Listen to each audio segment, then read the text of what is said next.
Okay, so I would like to give a very warm welcome to Harold Hendrickx from TransExecutive. Welcome to the podcast. Thank you very much for joining me. Thanks, Johnny. It's a pleasure to be here. So thank you for the invitation. Excellent stuff. Cool. Well, we first spoke at the SIPS Procurement Futures event, didn't we? Exactly. It was the 1st and 2nd of February, I believe. Yeah, in yeah, London. yeah.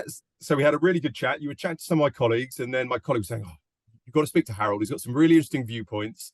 And I really enjoyed our conversation, and we've been kind of staying in touch. And I know you've been super busy, but I'm really glad we managed to get together for a conversation, particularly with everything you got going on work-wise at the moment. So it's very much appreciated. Yeah, it's exciting times, Johnny. I think you can also in your world you can experience that companies are.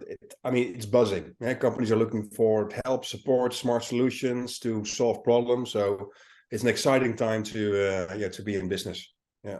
Excellent stuff. Now, one of the things I want to delve into and talk about today is the book that you've recently released, Yes. How to Purchase Procurement. So we're super excited about that, and I want to come on to that. But before we do, can you just give a little bit of background on what you do at TransExecutive, and also just a little bit of background of where you come from? Because I think it's really interesting looking at your background.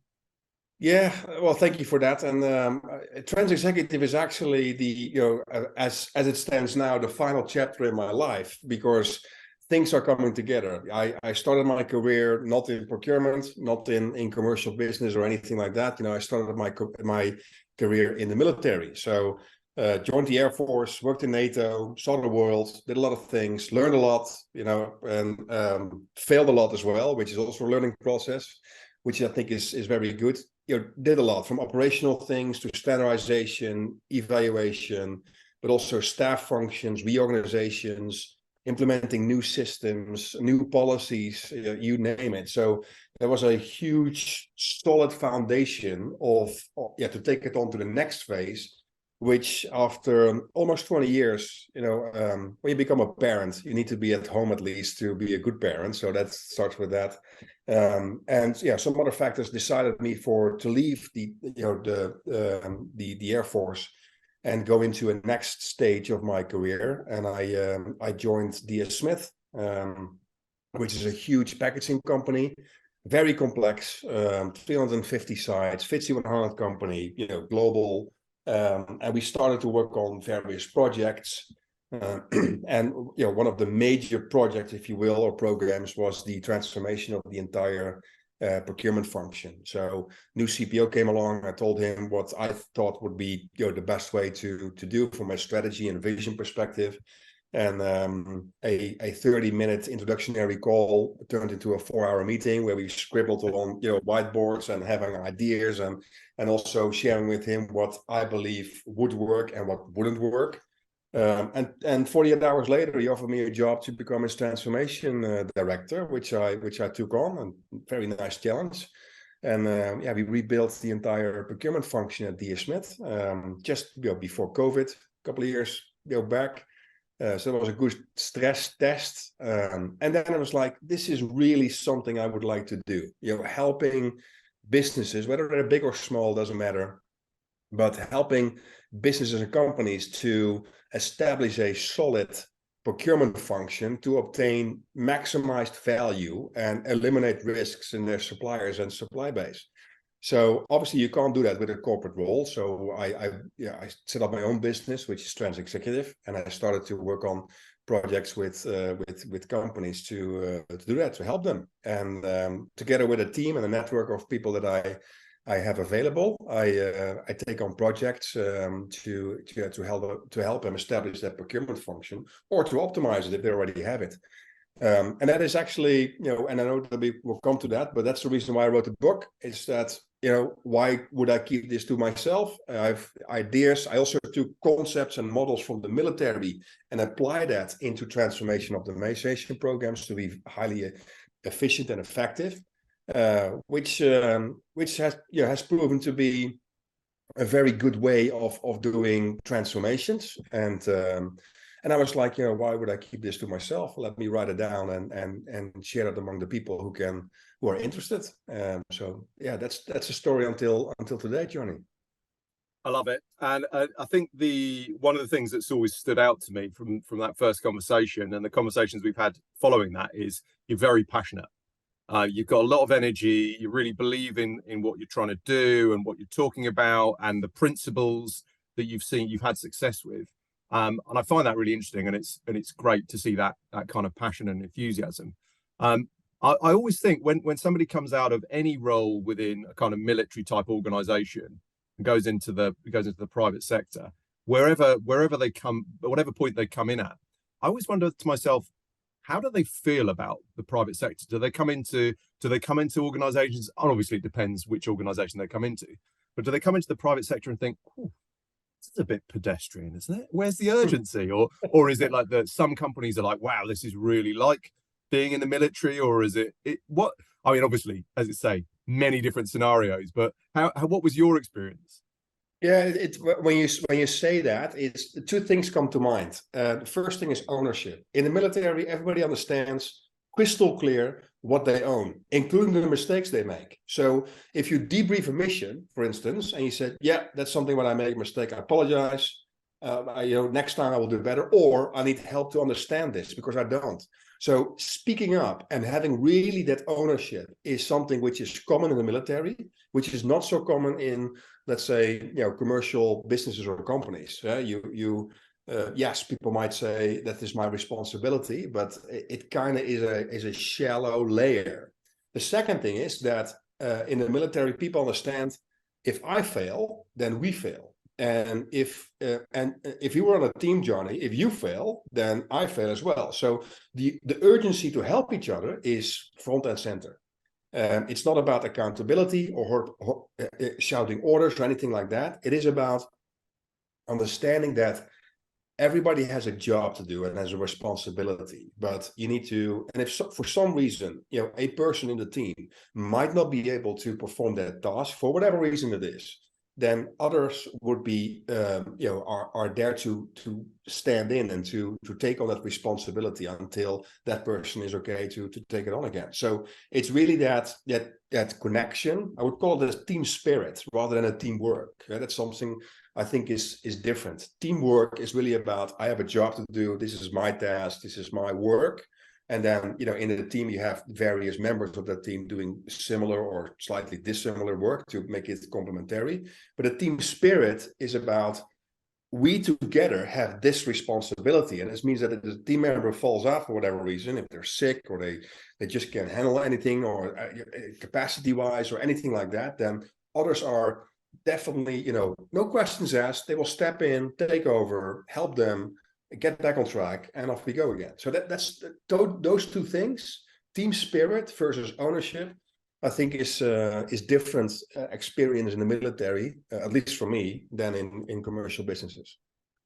And how much do you think that kind of team spirit side of things is related to the clarity of how strategic objectives are communicated? Because I would assume in the military, it's pretty clear what the objectives are most of the time. You're on a mission, you're doing a training phase, you're on exercises, you're deploying to achieve something. Would you say that is one of the strengths in that environment, is just the clarity of what you've got to do? Yeah, and I think it's also explicit. So they have a clear vision on what needs to be done, what the mission at hand is, what the mission objectives are. But also it's a concept that I took on from the military and apply that into transformation optimization programs as well. And it's also this, in the book, is what they call the commander's intent. So the commander intent, which is a general or an admiral or something high up in the ranks, will say the intention of our campaign is to achieve A, B, and C.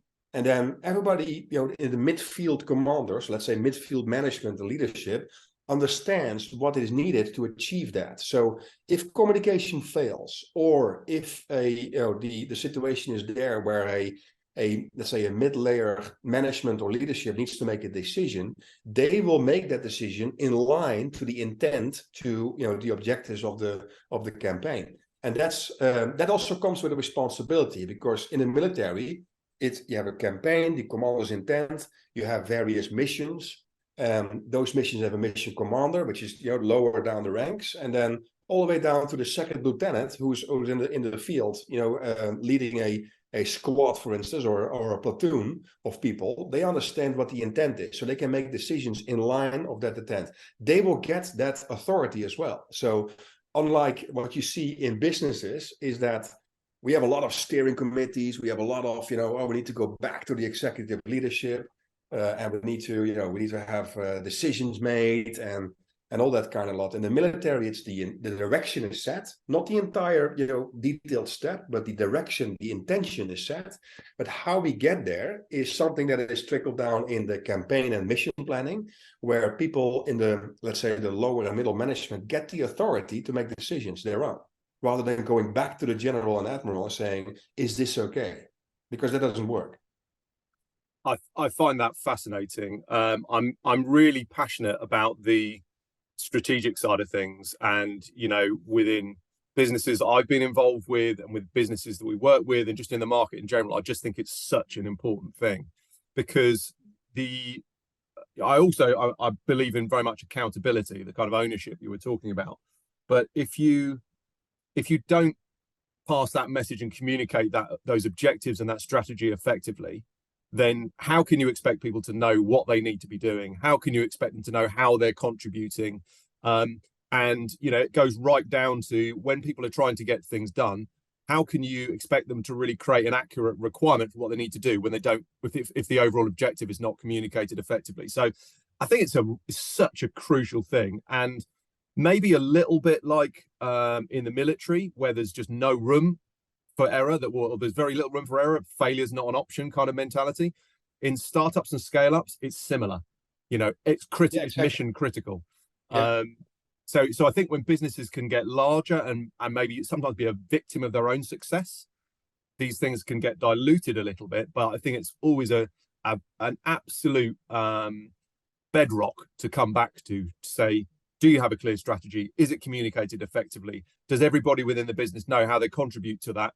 We're all in the rowing boat. Which way are we going? Which way are we rowing? Yeah. So Yeah, I think exactly.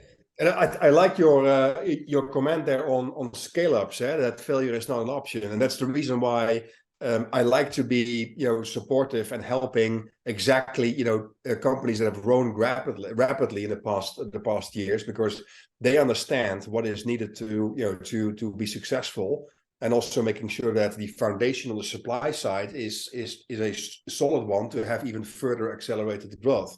So I think that is a good that's a good comment that you, and a vision and a view that you made there. And I think that is it has to be crystal clear. And people might think about, but the commander's intent in the military is kind of like a purpose.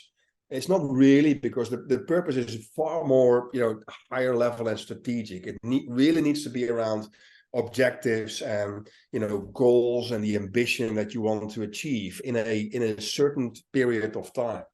It was kind of funny. It reminds me of I was presenting on a session on a process and operational excellence summit in Amsterdam last week, and I was talking about planning, right? So I think if I say a certain period of time, then I always like to bring things back to us human beings. I mean, we all are persons. We have a private life, we have a business life, and then they were talking about planning, these massive transformation or optimization programs.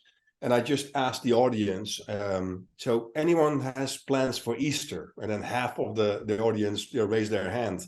So the other half didn't have plans for Easter. They didn't know what to do with Easter, which is this upcoming weekend. And then I said, who's holiday, in the summer holidays, any plans, anyone, And so as far as you go out, I even ask, so what's for Christmas dinner this year? People didn't say, what kind of crazy question is that? I said, why do we in private lives, see that, I don't know, maybe 3 months out, there's kind of like a horizon where it feels normal that you can plan things in your weekends. But in business, it has to be like 24, 18, 12 months out to have a full-blown project plan. Now, do you need to where you need to go? The direction, the intention? Absolutely. but lots of project managers are very busy in planning out Gantt charts and iterations and all that stuff, which is, you know, planned to be in 12 months time. But as we have learned the past year, the world can be totally different next week. So why do you spend your time and effort and money on something that is not going to likely to happen? So I think that it's when it comes to, you know, setting that direction and the expectation, it needs to be on a horizon where it needs to feel naturally and comfortably that people actually can achieve that. Yeah, I think that's a crucial point. And like you say, the world has proven to us, or is continually proving to us, that the rate of change of pretty much everything is just getting higher. And if you've got, when you were talking about that, the kind of team spirit and the ownership, what that says to me is that a strategy is clearly communicated, and you've got a willing group of individuals who are aligned on that common objective. And that's where things get sensible, and that's where stuff really gets achieved. Just out of interest, in terms of how the kind of standard setup in the military for managing like supply chain, and maybe it kind of crosses into logistics, but if we just look at supply chain, what are the key differences in how that's structured in the military versus the commercial world, or is it very similar? Well, obviously the content and the achievement is similar. You need to have the right supply at the right price with the right level of quality at the right time, you know, and that's the objective. And if you have an end-to-end supply chain thinking, it's all about servicing the customer as well. So I think that is about the same objective, if you will, but the approach is totally different. I mean, where in businesses people are monitoring. Right. We have our customer base, we have our product or service, we need to deliver that to the customer. What do we need to achieve that? How do we manage those streams and supply chains, you know, coming inwards? Where is that supply base? Then you go into logistics, transport, you know, warehousing, if it's about products or raw materials. Yeah, you're going to source that. And then, you know, we kind of monitor that flow going from an operational logistics perspective, how that works out. And that's kind of like what they want to achieve. And then obviously outbound towards the customer, it's kind of similar. You need to monitor that and control that. But it's kind of like looking into this as you know, ways coming in and going out. Whereas the military will always embrace that it is always a dynamic environment. I mean, if you look at the situation in Ukraine, is different than Afghanistan, is different than, you know, name any part of the world, right? So embracing the fact that it's a dynamic world, and then all kinds of external factors are influencing badly, you know, have an impact, negative impact in your achievement of setting up that supply chain, is something that the military is common to, and even embrace that, because they have a method where they say, for instance, they will monitor that, they will evaluate it, they will adopt and overcome. And that is a cyclic, you know, world where they live in, where they constantly adjust their missions to, you know, to give assurance of having the right supply at the right quality and time and place. So I think that's a different. You know, the objective might be the same, getting stuff, whether it's a service or product, in the right quality at the right price, you know, towards the right party, if you will. In the right location. So the objective is right, but where business is trying to establish something more static and are reactive if something static doesn't work anymore, then they kind of look into something to replace that, is where the military is embracing that it's always dynamic, and they will bring in capacity and capabilities and adjusting things. And I think the negative impact from external factors is already in their thinking process if they are designing a certain supply chain process. That is a difference. So it's basically just everyday life is this uncertainty, whereas within the corporate world that's been less so. But I feel like it certainly seems like it's increased to be a bit more the norm in the corporate world. Yeah, absolutely. And also the need for intelligence. I mean, you know, the military doesn't do anything without information, without intelligence. What is going on? What are those external factors? What is the likelihood? What is the severity of that impact if it would occur? So it's also about risk management as well. I think in the past years, businesses have learned that that is an important factor. Having near real-time information influencing or providing insights on the impact of their supply chain, so that they are able to react, or let's say respond. React is a more emotional action, but have a proper response based on that intelligence. Now, we also know that you won't get all the intelligence up front 100%. It doesn't work that way. But the more information you can have, the better your decision-making process may be. And that comes into governance and the structure that we talk about with the commander's intent and with the mandate and the authority at the mid-level. Once you have those insights, which might be near real time, then don't have your decision-making process going all the way up to the COO or the operations director or the executive board, making sure that you have supply chain middle management who can make decisions. They are allowed to make decisions and saying, yes, we're going to switch over from supplier or logistics or even, whatever it is. But it is that shorten that decision cycle is essential to be successful in your supply chain. Yeah, I fully agree with that. I think it's a very good way to put it.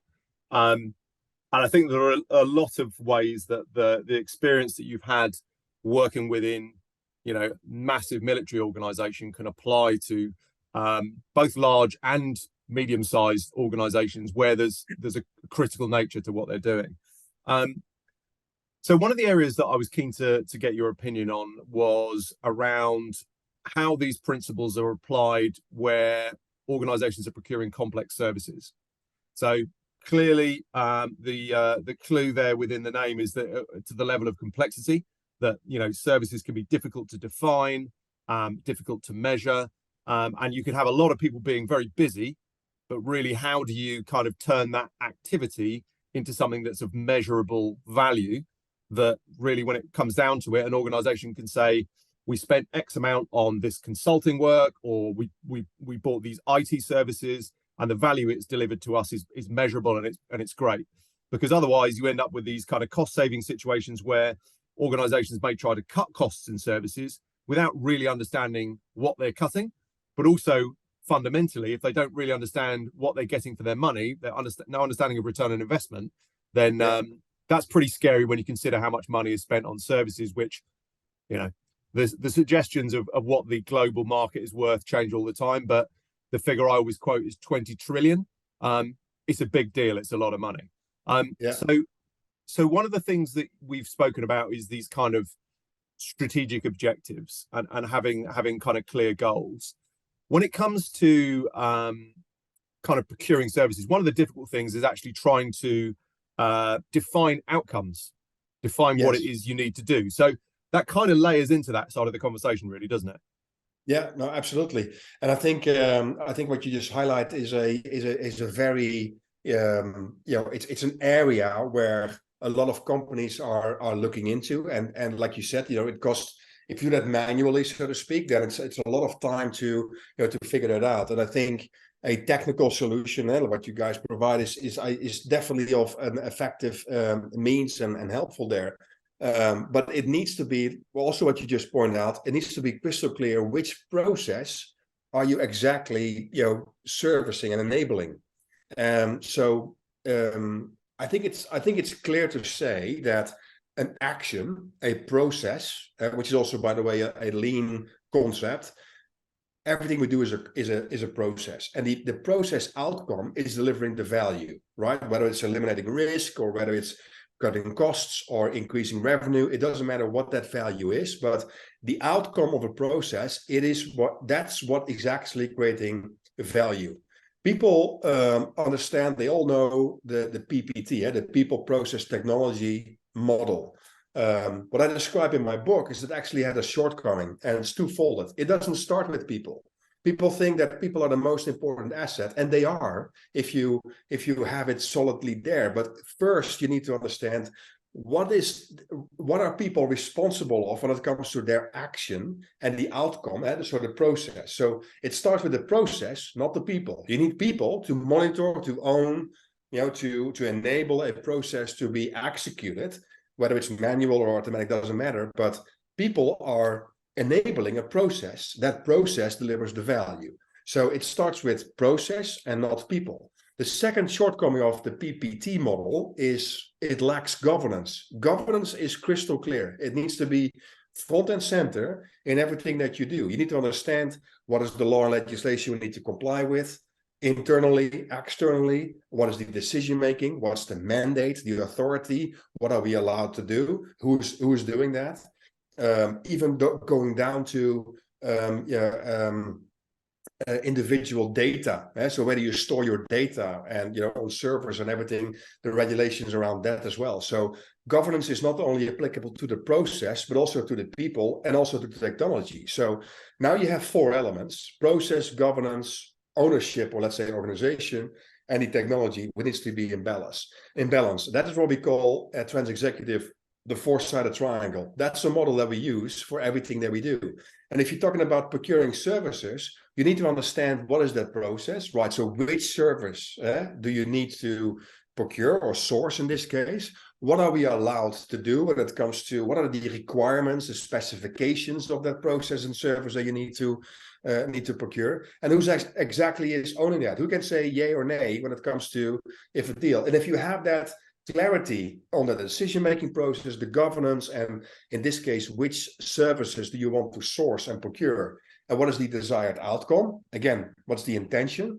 Then you have the requirements and specifications to configure tools like what Civio is offering, where you have a successful setup where actually technology is enabling something rather than being restrictive.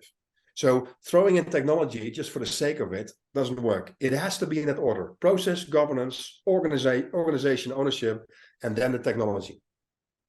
Yeah, I think that's really, really true. And it's, throwing technology at a problem. If you're automating a chaotic process, you just get automated chaos. And also just throwing people at a problem as well without any kind of process can mean that people can be very, very busy, not being very productive.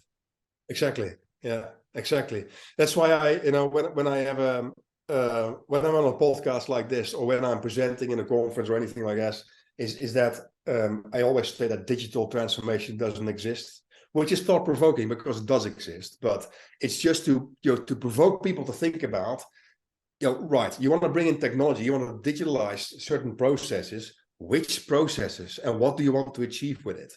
And do you have internal policies or external law and legislation that need to be complied to that? And who's exactly owning it? And if you bring in technology and the solution provider is implementing that solution, once they're gone, then you're on your own. You need to understand who's exactly setting up the user accounts, or who's collecting the change requests, the items on the service request or anything like that. So it needs to be organized in the proper way, where you can go back to the solution provider and saying, hey, this is what our experience, can we solve that, to assure that that piece of technology is continuously 100% enabling your process. Yeah, I also think it's kind of like you're bringing in technology, whether it's one of the big source to pay suites, or whether it's a kind of more of an integrated approach with different providers kind of joined together, or one of the big suites and their kind of marketplace partners, that sort of thing. It's not just bringing in technology; it's a chance for an all-round upgrade. So actually, let's look at everything we're doing at the moment. We've got all this stuff. It's a bit of a mess. There's manual processes here, there, and everywhere. People are working more on transactional stuff, whereas actually we can really get more value out of the people that we've got and give them more rewarding work to do by digitalizing some of those processes and digitizing that data so that we can use it more effectively. But that comes down to, and I've had people say this to me many times, it starts with the process. And I think what you highlight with that PPT, the process, you can throw people or technology at something, but if there isn't a structure and a clear route forward, then it's going to be pretty messy. But I think the other side of it is that whether you're talking to one of the big suite providers or whether you're looking at putting together a technology stack, if you have already looked at your processes and have already lined up, this is what the ideal scenario working model looks like for us going forward, then it really gives that organization an opportunity to tailor a solution, to tailor the technology solution. Because what I sometimes see happen is people will do the work internally and they'll say, this is what the world needs to look like, and I need a piece of technology to do exactly this. And then they'll go out to the market and they'll find out that no one does exactly that, or there isn't one piece of kit that does exactly that the way that they see the world. So there's a great opportunity to have this combination of internal input from stakeholders and transformation experts, but then also this external input from solution providers, technology providers as well, who are constantly going through this with lots of different clients, looking at best practice and all that sort of thing. So organizations know what's out there and how the world is viewed from the technology angle, how they run the processes, and they're also looking at their own unique needs within their particular organization. If you combine those things, then there is the possibility to plan something that's best fit, that's real world, that's actually achievable. And like you say, it's not just about buying technology; it's a much bigger opportunity. Yeah, and I agree to that. And it's for all parties involved. It's of interests for them to continuously improve on things and to expand and to see what works and what doesn't. I mean, why do we think it's completely normal if you brew a beer and you kind of taste the end product, it's like, nah, it might need some spice or it's actually good, but you're always looking to have a better brew going, right? So it is about understanding that you bring all those elements together to have a better fit in what you want to achieve, but also to respond properly to the world out there, right? Legislation is changing. We have supply chain disruptions, environmental disasters, wars going on. So there's a lot of external factors, and that is the dynamic that you need to embrace. Don't look at today and then say, right, this is what we need.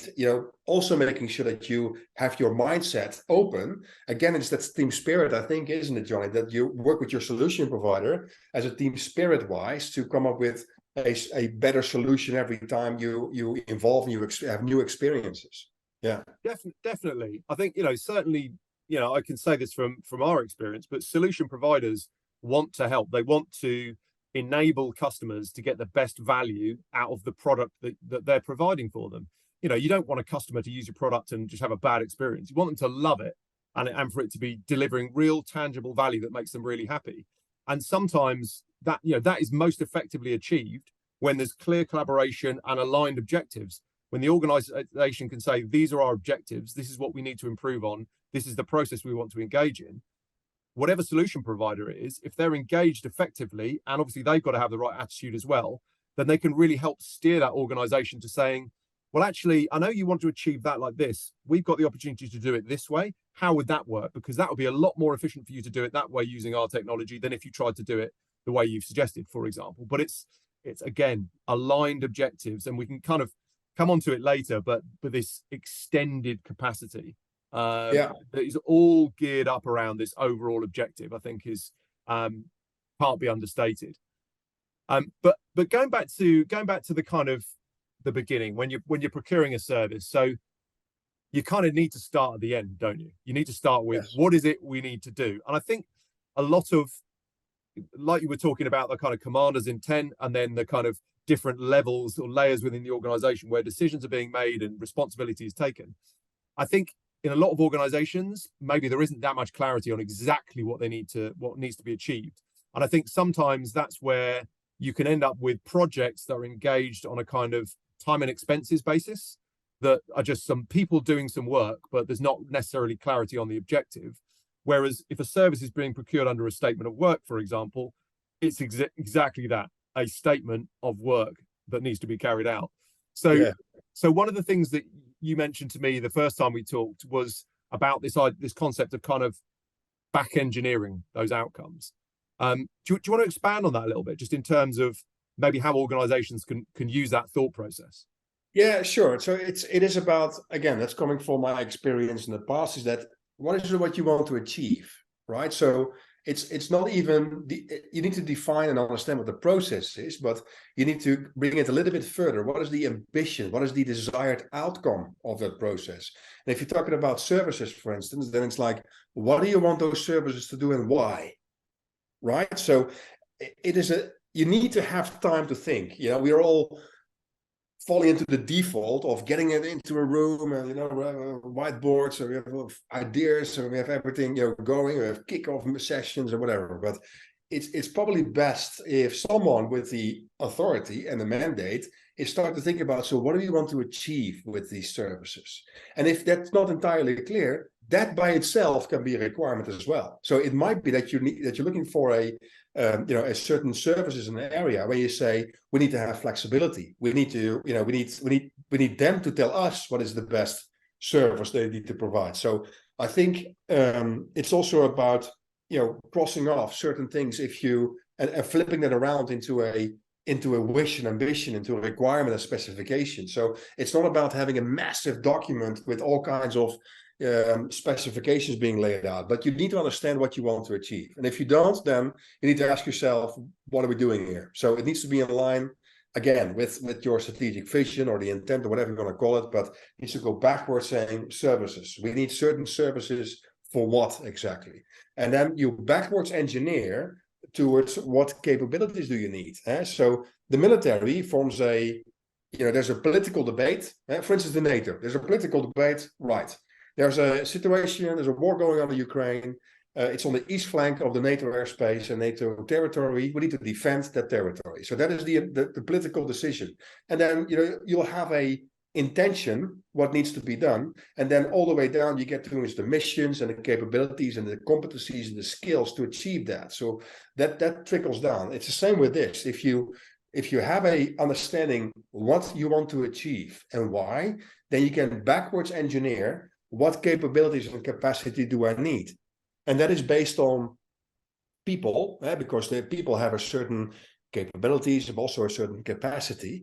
So you would need to understand what do you need from a capabilities and capacity perspective to achieve that mission of yours, and then you can allocate people towards that to achieve that, as well as technology. So then you have your requirements, the resources, whether it's human resources or technical resources, to be allocated to that. So I think that is also an upside down world, if you will. I mean, we're all busy with our day job, and then we are, many people are involved in multiple projects. And that's why, because they have a job with a job description, which was written hopefully this year, but maybe last year when the world was totally different. But they have a certain role and responsibility where certain capacity and capabilities are required, or certain competencies. But it doesn't say that role description, where you are selected and you are being put on that role, and now you're doing your day job, and all of a sudden the business needs something else to achieve, and then we're going to build a project. So the project involves certain areas of the business. We need someone from IT, we need someone from finance, and we need something from procurement. Harold, can you achieve on this project? Right. So now I'm involved in a project which I see as a secondary task because I have my primary task. Where I come from, nobody has a job to do. They are the representative. They can execute certain capabilities and capacity. And then based on the mission, they will be allocated to that. And then you will have your project or your day job. So now your mission, it becomes your purpose in life. That's what you do because you have certain capabilities. And now you can allocate that, and form that team. Once that the mission is delivered, that dissolves, and then they go on to new missions. That is a concept in the business world which is on the rise, and it's called dynamic teaming. That concept of dynamic teaming is looking into what do we need to achieve, backwards engineer towards which skills, competencies, so which capabilities do we need? Do we have the capacity to deliver those capabilities? If the answer is no, then you get a third party in who can deliver those skill set and competencies, and you shape the team and you deliver the mission. That is a 180 degrees opposite of what we do in business. Everybody has a role and a job description. And the interesting part is it's not only in the military. If you're looking at football, for instance, if there's a World Cup going to be obviously in the world, then we all find it completely normal that the national football team is presented based on players, coaches, people on the bench, even the medical staff. This is they are presented as being the selection of the national team with their mission to achieve the World Cup. And we think it's completely normal that, these people are selected based on their skills and competencies and their capabilities. And they obviously are freed up from normal competition clubs to be allocated to the national team to have the mission to obtain the World Cup. So in sports and the military, we find it completely normal. But in business, it's like, this is your role and that's it. By the way, the world has changed. We have a project. Can you please attend this project and that project and that project as a side job? That's not setting up things for success. Yeah, it's very interesting. It's kind of, if you look at sport, if you look at military, it's a high performance mentality. And I mean, I can see it in the way that technology is used, that the world is definitely moving more towards a mentality around outcomes. Yes. And that's both like kind of business to consumer and business to business. How many people get things done through gig marketplaces these days? How many people work on kind of freelance, task-based solutions? It's task-based offerings, sorry. It's the world is moving more towards defining it rather than just people being employed and paid for their time. It's filtering through to everything. So I think it's a bit of a transition, but actually it's a kind of reinvention where people were trades were much more important hundreds of years ago. But I like the point you made about the fact that defining a service or defining what it is that you need to do might actually be an initial outcome. That's something that we see a lot. I mean, we see services supply chains being utilized in really interesting ways. When organizations are using our platform, they build their supply chain, they expand their supply chain, but they understand their supply chain. So things like carrying out expressions of interest, going across their supply chain, horizon planning, saying, we know we've got this stuff coming up in the future. What is the capability and capacity we have within our organization, and what do we have within our supply chain? How do we need to build that? Something new's come up. Can anyone do that? Do we need to bring new suppliers in? So that's one thing that I've seen that's really interesting. But the other side of it is that kind of more agile approach of actually defining the end outcome. Like the first piece of consultancy might be define that outcome, but as long as that outcome of defining the outcome is effectively applied, then it's a useful piece of work and it can go on to carry on the next step. Whereas otherwise, you start with no clue as to where you want to be and no intention of, or no clear structure and strategy to find that out, or you just don't do it. So I think it's understanding that these are all problems to be solved. Absolutely. Yeah, and I think that's why it's also the thought that we have, Johnny, is complementary, right? So you have the solution provider, you need to understand the process outcome, and I'm adding towards that clients, businesses will need to think about the governance and the ownership as well. And implementing a solution, doing an optimization program, doing a transformation is also a different skill set than people in their daily job, right? So why do you see that they are reluctant to be prioritizing their project? Because they are selected towards their primary job, and they are being asked because a portion of that responsibility of that project lies in their department or whatever it is. So all of a sudden you have people who are on a project team who are not primarily responsible. When I do optimization and transformation programs, whether it's bringing technology or whether it's a operating model redesign or an organizational shift, and it might be going from 2 FTEs or 2 roles all the way up to 150 or even further. But I always look into and I explain to people what we do at TransExecutive is doing the optimization and transformation. You know your business very well. So defining those outcomes of the processes that you want to achieve is something we facilitate, but it's the business, obviously, that would need to determine that. And that's where those requirements come into place and specifications. And then we help them to set it up and to make sure that solutions like yours and others are implemented in the best way possible and working together with the solution provider to make things work. So, and again, it comes back to that team spirit. If I'm thinking about it, then it's about making sure that together with the client, the solution provider, the implementation partner, you work together in a team spirit to make things work. Because if one of us fail, everybody fails. I think coming back to that statement again. Yeah. So that concept of these different elements joining forces, obviously you have the best opportunity to deliver a great outcome, which should be the best thing for everybody that's involved. Internal, yes. External stakeholders, people advising, etc. Bearing in mind, I'm sure it's the same within the military. Sometimes you get people who, or factions within an organization or within a supplier who maybe feel like their nose has been put out of joint. They don't feel like it's the right direction for them. How do you see that being managed within the military compared to within private organizations? Because there's always going to be people within departments who feel disenfranchised, or is that the problem of a not clear objective? And is there a difference as to how you see that being managed in military versus civilian life? Yeah, I think, and now you're touching on the change, right? Some people don't see the need for that change, and that means to me that you haven't explained enough why that change is needed. So the difference in the military is that it's crystal clear. That's crystal clear why we do things. Everything we do is linked towards a mission objective, campaign objective, and the commander's intent. So every single soldier out there, doesn't matter what rank and seniority, it doesn't matter. Every single, even civilians who are supporting the military, understand what they're doing right now is something that is contributing what we want to achieve in the mission, campaign, and the commander's intent at the end of the campaign.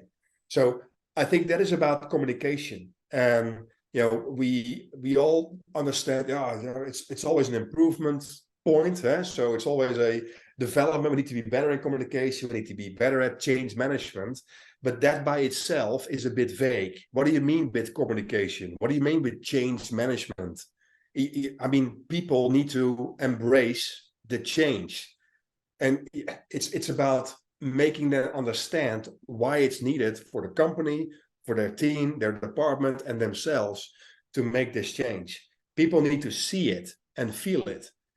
You cannot just throw in some town halls and that's it. It needs to, and it takes time. And people listening to the podcast will say, "Hey, Johnny, Harold, that's all great. We don't have the time. We also don't have the budget, to bring in a bunch of implementation experts and solution providers. But I can guarantee you that if you're looking into a total cost of ownership or a total cost of making that change, implementing the solution, or having a redesign and a re-implementation of your operating models and organizational design, in the end, it will be more cost effective.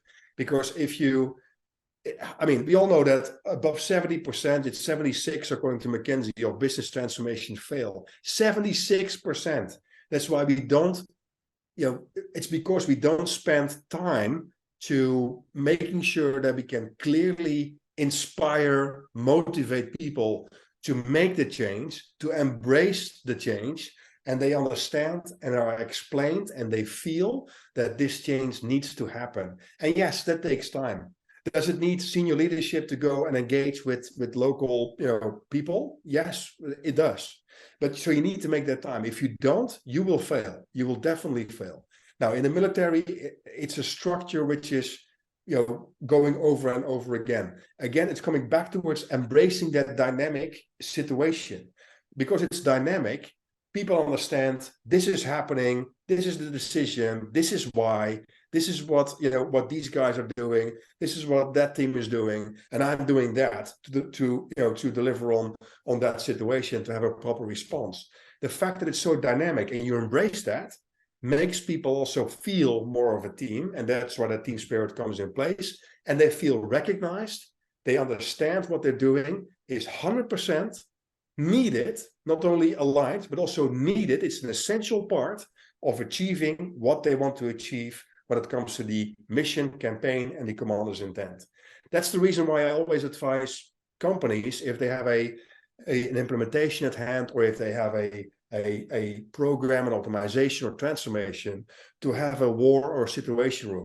We call it a situation room. Some people don't think war room is too aggressive, which I can totally understand, but call it a sit room, right? The situation room where it might be virtual. We had many hybrids where you actually have a room with screens and with Zoom calls and with team calls and WebEx things. You can have an interaction, but it's also a symbol where the team can come together and have the thinking, the brainstorming, but also saying, hey guys, sorry, I made a mistake, I need help on this.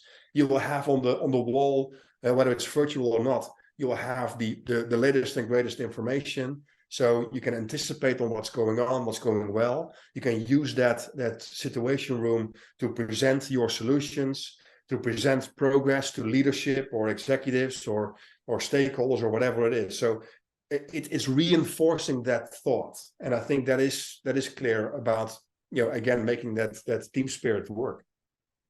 Yeah, and I like the way you kind of you break out the mission, the campaign, the commander's intent, because there's different factors to the reasons for the change, and they're based on time horizons. So you might have the commander's intent that is a longer term objectives, and then you've got the campaign that's the medium term, and then you've got, or I'm probably getting it the wrong way around, but you basically got the short term horizons that build up to delivering the midterm, that build up to delivering the long term. So they have to, organizations and the people within them, the teams, need to appreciate the value and the logic between all of the steps that need to be taken to achieve the objective, because often those steps will break down to how it's affecting them individually. Yeah, and just bring it back towards Christmas dinner, right? So if you're talking about that horizon, I mean, obviously in my household, my wife is the commander. It's not me. My wife is the commander, especially when it comes to Christmas dinner. So the commander's intent is to have a healthy and pleasant, and great time with family and friends over Christmas. That is the commander's intent. And then the campaign would be, right, so what are we going to do on Christmas Eve, on Christmas Day? And then you will get to the mission by saying, Harold, you need to get me a turkey or whatever it is to get things sorted. That's how you break this down. So you're absolutely right when it comes to different layers and different visions. And you might call it objectives or ambition or goals or strategies or whatever it is. But it's also a bit about branding as well. So that's why if I say task force, people immediately feel that it's about a sense of urgency. It's about skills and they are specialists. They have the mandates to do something, to make decisions, and to do the actions to make things work. So a task force as a branding is immediately something is calling up a certain feeling that people understand. Oh, that's important. Well, you might as call it a project team, but anyways, like, oh, here we go again. It's not a project. They might be doing the same thing, but it's about branding. If you then have a task force who actually has a war room or situation room, now you're really adding that layer of branding when they say, this is something we put priority on, okay? That's often why task forces are called in if projects fail. I love that. I think that's great. And you're absolutely spot on in the way that you describe the way it makes people feel. And I think that the key point there is that you're branding and you're using marketing to help communicate why this is important, why people should be engaged in it, alongside the strategic objectives. So you're engaging the emotional side of, let's face it, it's such an important thing for all people to have that emotional engagement with what they're doing that makes it more rewarding, more fulfilling, makes them more motivated. And I think, for example, for somebody like me, I love getting stuff done. I'm a very much let's go and do it type of person. And so task force immediately makes me feel, right, what are we doing? Where are we going? Yeah. Let's get cracking. But within some organizations, it might be that the type of language used is totally different, but ultimately it's the same objectives of that you're branding what's being done to motivate and inspire people and to make them feel like it's not just the day-to-day grind or stuff they've done before that hasn't been very effective. Like you say, kind of project team or steering group, people tend to go, oh, I'm just going to get lost in meetings. It's going to take up loads of time. Whereas if it feels like something valuable to be achieved, that's going to make a big difference to people's mentality. Yeah, exactly. And I think if you're just saying, "Hey, Harold, you are handpicked, to come and join this task force to solve this problem," is different than, "Hey, Harold, looking at your role, you need to be involved in this project." That is a total difference. So, and I think it's coming back towards we value your skills, your capabilities, your competencies, and we need that. We need you and your competencies to help solve this problem, rather than you're doing your role, and as part of that role you should be involved in this project. And again, you're right, Johnny, when it comes to language. It might be that it's coming wrong too aggressive, or people want to have different lingo used, and that's totally fine. It's about the concept here. But just have another synergy with everyday private life. Football teams have they have a logo, they have a slogan, they have their own songs, right? And in the stadium, people feel part of that. In the military, they have squadron patches. They have a squadron number, they have a logo, and they have 9 out of 10 times it's an English or a Latin phrase, saying something about what that squadron is all about. So, in NATO, in Geilenkirchen on the AWACS, which is the surveillance, the radar plane, I was in Squadron 1. We were proud it was Squadron 1. It's not 2 or 3. They also had a Squadron 2 and 3, but we were like in Squadron 1. And that's the Tiger Squadron. So we had a tiger as a patch. You feel part of something, and that's about achieving that feeling, that team spirit again. In business is making sure that you set people up for success. And again, if it's about a project to implement a solution, that's fine. But it's about inspirational and motivational leadership to make sure that people feel appreciated, recognized, valued of their contribution. Yeah, and it keys into that fundamental human psyche of wanting to have meaning in your life, and wanting to have meaning in your work, and value, and feel appreciated, and feel like you're achieving things. And you could look at something and go, this is a technology implementation, which sounds pretty boring and not really that inspiring, and well, the world's not going to stop if it doesn't happen. Kind of, you could take that mentality. Whereas actually, if you can motivate towards, the business has these objectives, this is what the business's mission is in life, this is what we're trying to achieve in the world, and actually how that filters down is like this. These are the steps towards that overarching intent. And actually, this project is a critical part of that, because it's going to make this more efficient. It's going to allow the business to do X and Y. It's going to enable you within your roles to work on more strategic stuff rather than transactional activity. We want to free you up so that you can, provide that greater value, and it's going to further the cause of the business in the world. And actually, what that means for you as a team, you're the team that can do this, and you're going to contribute like that, and we're all going to work together.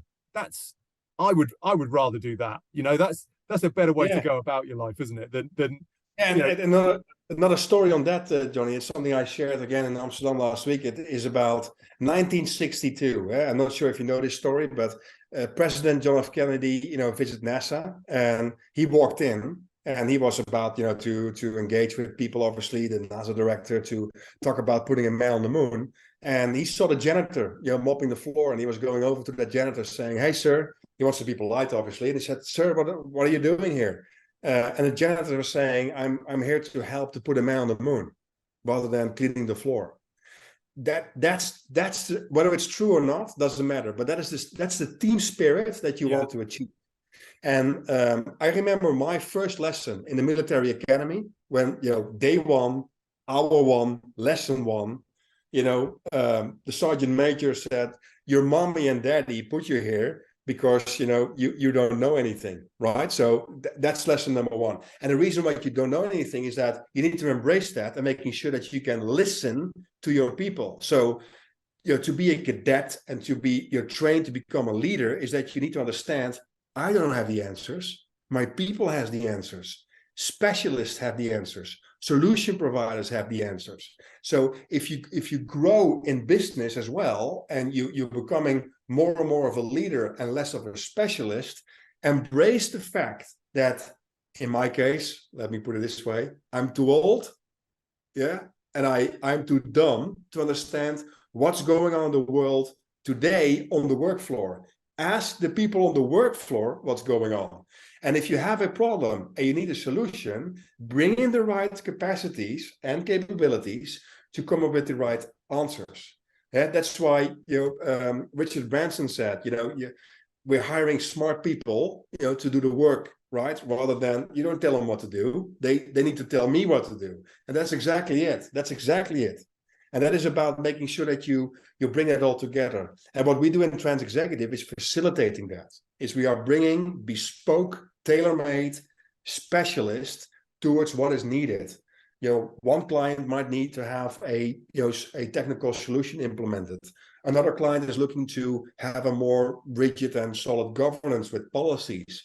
Another client is looking for more data, or it might be a total operating model organizational design transformation. We will bring in, as per mission and dynamic teaming, bringing the right capabilities and skill set to achieve that mission. And that is, I love that. I think that's a great concept. And I'm sure you guys have a similar experiencing with working with clients as well.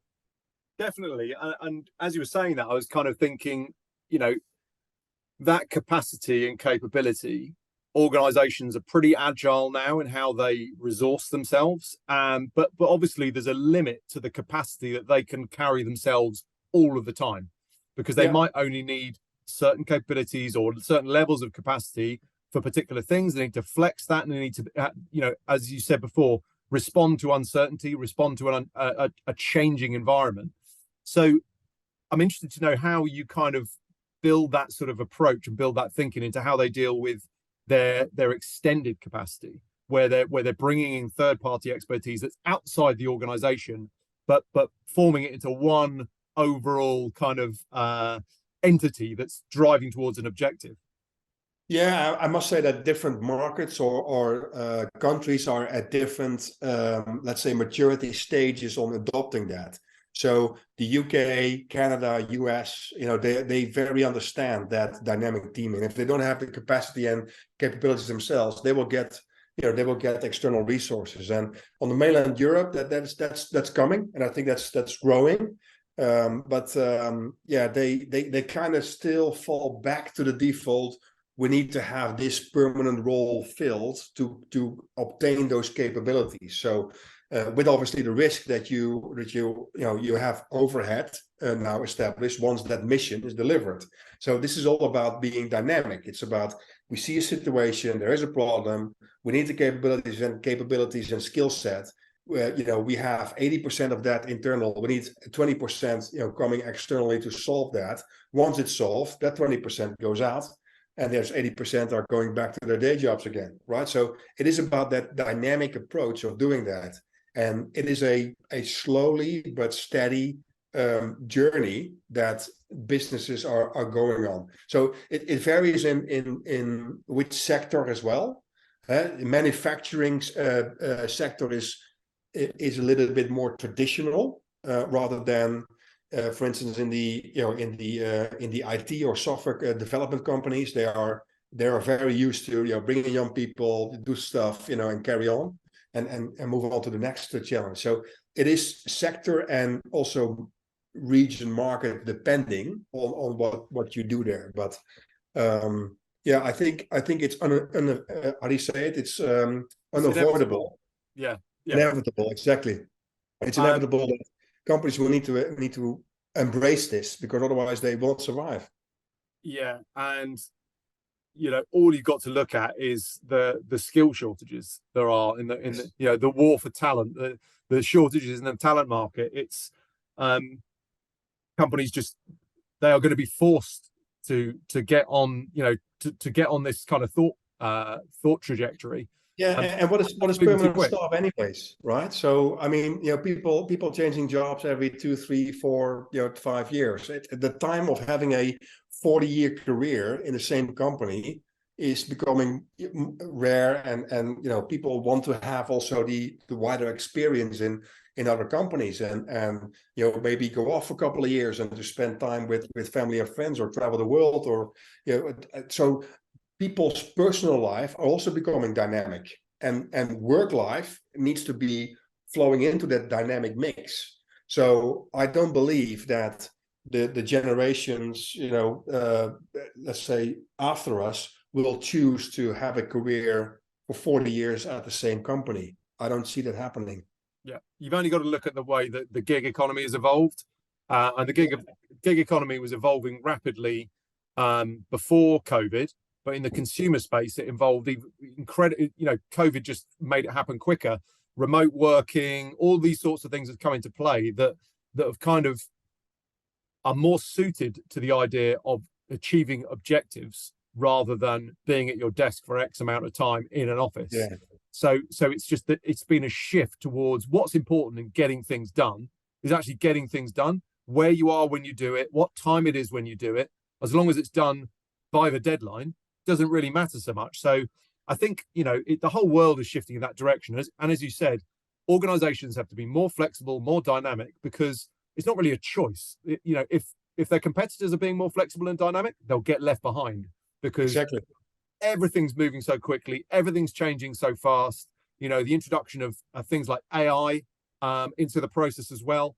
People have got to kind of, they've really got to be sharp and adopting and moving forward with what's happening rather than rejecting. I just don't think it's an option very much for organizations to look at change as something that they can decide to sit there and reject anymore, because it's happening too fast, that it's too risky to not be flexible.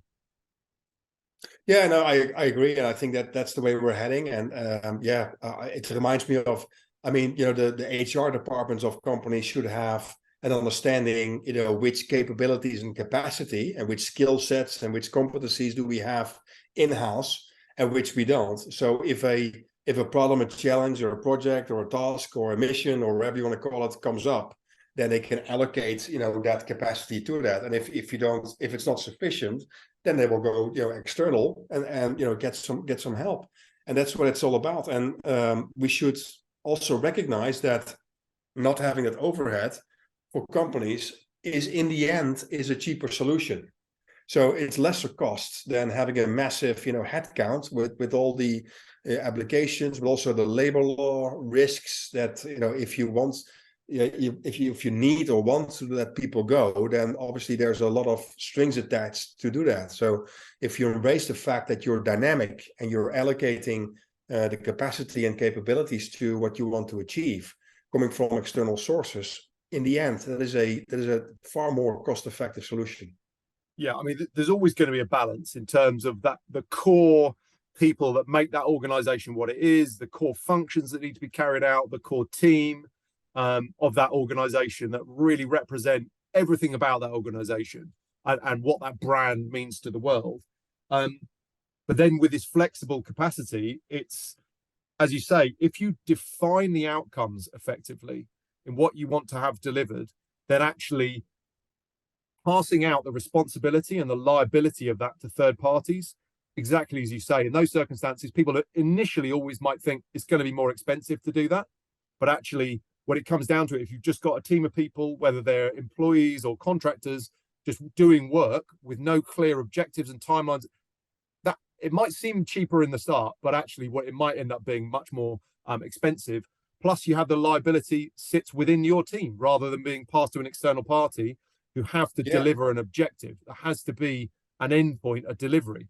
So I think it's very much a balance, but it's this, organizations having this flexible approach to getting work done. There are various channels through which you can get work done. Permanent employees, you can get work done through temps and contractors. You can employ gig workers to get work done. You can outsource work. But they're all just ways of getting work done.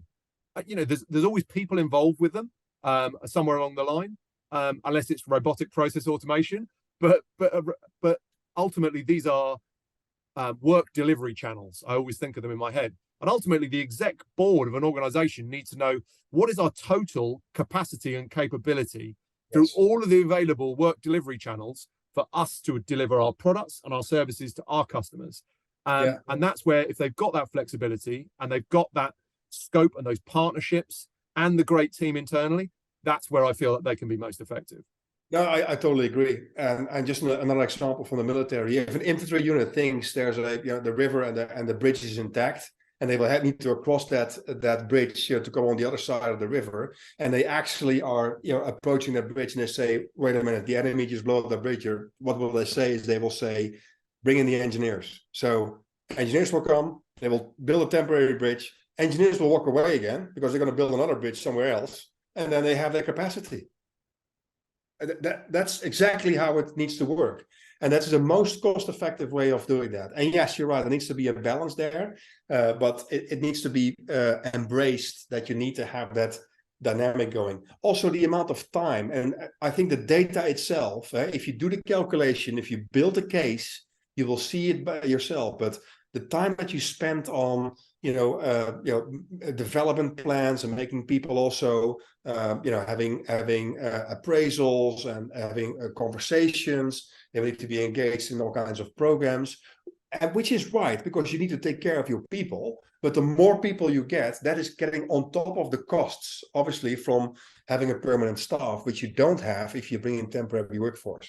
So I think that is those are elements that need to be added to the business case. And I would argue with anyone by saying, what is the cheaper solution? So, yeah. And I would say it needs to be the balance, and ideally it should be 30-70. So 30% of 40% of a permanent staff doing the everyday things that needs to be achieved, which is not that dynamic. That is the basic, let's say, business rhythm that needs to be established. But everything else on top of that should be dynamic, allocated towards that. And I think that is that will be a good balance to do so. But we're not there yet. It will come, but we're not there yet. Yeah, like you say, when you look at the use of external service providers, when you look at the use of internal dynamic teaming, there are options out there, and organizations are adapting to this changing world that's just moving so fast. I think it's a fascinating time. So out of interest, how can people get hold of your book? How can people find your book and get hold of it? Yeah, so it's right here. So it's called How to Purchase Procurement. It's available on Amazon. But I would say, Johnny, if people are listening to this podcast and I'm on LinkedIn, people can find me on LinkedIn. Then reach out, and I'm happy to give a free sample of the book. If they just can reference towards the podcast, that would be great. And then so reach out, they can have a free sample of the book. I'm happy to give it away. But it's available on Amazon. I believe the ebook is $20. The paper version is $30. But it's concepts like dynamic teaming, the task force approach, the four-sided triangle, the commander's intent.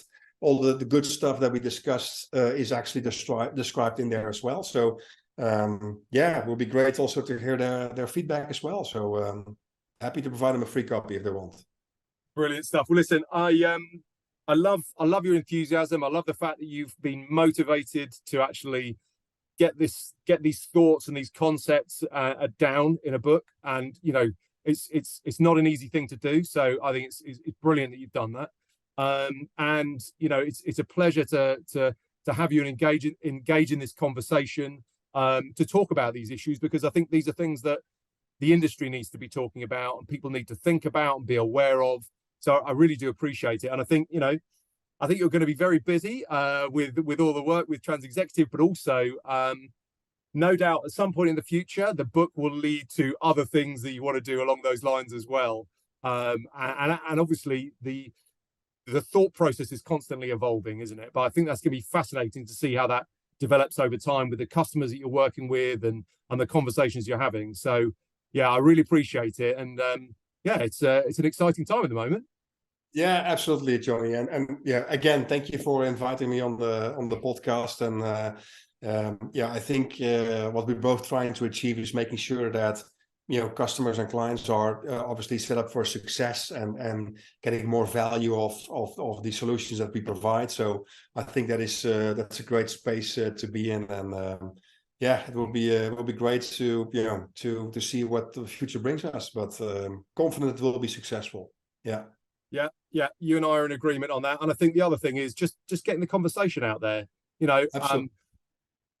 I know I haven't got all the answers, and I benefit so much from having conversations with people like you that just get the conversation out there. And some of the stuff we might sort of think beforehand, oh, it'd be interesting to talk about this, that, and the other, but it never ceases to amaze me how stuff comes out in these conversations that I would never have thought of beforehand, which is always why I kind of make notes when people are coming out with interesting stuff that I think, okay, that's a great concept. I want to ask a question about that or hear about that in more detail.